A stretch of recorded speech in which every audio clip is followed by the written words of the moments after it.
Fantasy football winners, for winners, for winners. A listener yesterday requested a podcast episode where I would have a full slate DFS lineup, not just Sunday 1 p.m. Eastern games or Sunday 4 p.m. Eastern games. So this is a full slate in terms of Sunday, Monday, what's left of the Week 16 games.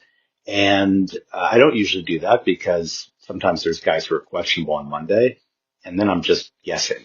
It's like start this guy, but if he's questionable and then he's limited, what do you do?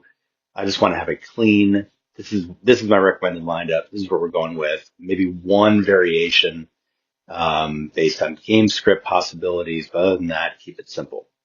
So we're going for it. We're going to do this Sunday, Monday thing. And here's what I'm recommending for DraftKings DFS 50-50 lineup. Last week's, by the way, just barely finished in the top 50% on my slate, and hopefully on yours as well. So I think that 6 out of the last 7 have hit. A bunch of them have also hit in tournaments, finishing in the top, 23%. I think that's what you have to do to finish in the tournament and get your money back and then some. So what I'm recommending here is Jacoby Brissett at quarterback.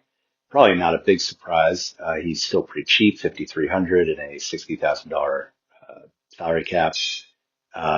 Then running back, I'm going big. I don't usually go big with running backs. I like to go bigger with wide receiver, but there's some interesting wide receivers to go with this weekend. And so I'm going big with Jahmyr Gibbs and Jonathan Taylor.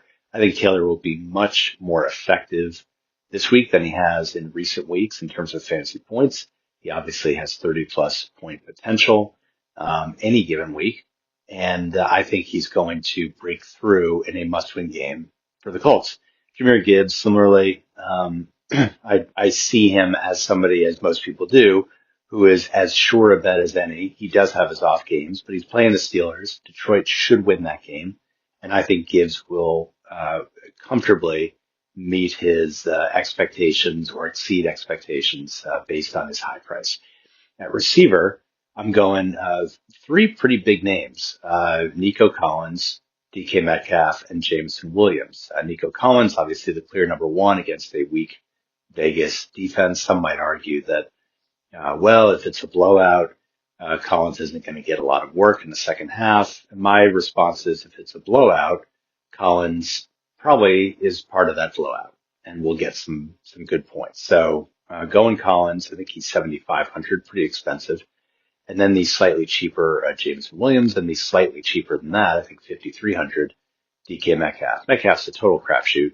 You never know how many targets he's going to get, but I think going up against Detroit, Aaron Rodgers is going to have to throw, and Metcalf is his number 1 wide receiver, and there's not even a discussion about it. I mean, it's Metcalf or bust when you've got Calvin Austin and a string of wide receivers that no one would ever roster or even play in DFS.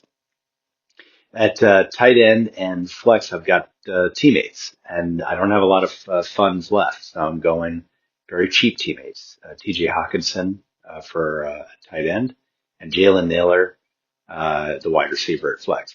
Naylor's chasing points, I'll admit that.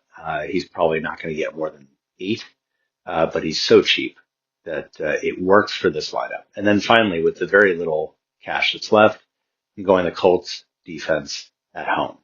I realize they're playing in Christian McCaffrey and the 49ers.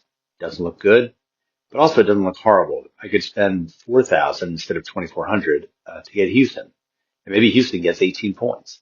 But with that $1,600, I'm getting Metcalf instead of rolling the dice on someone like Marquise Brown.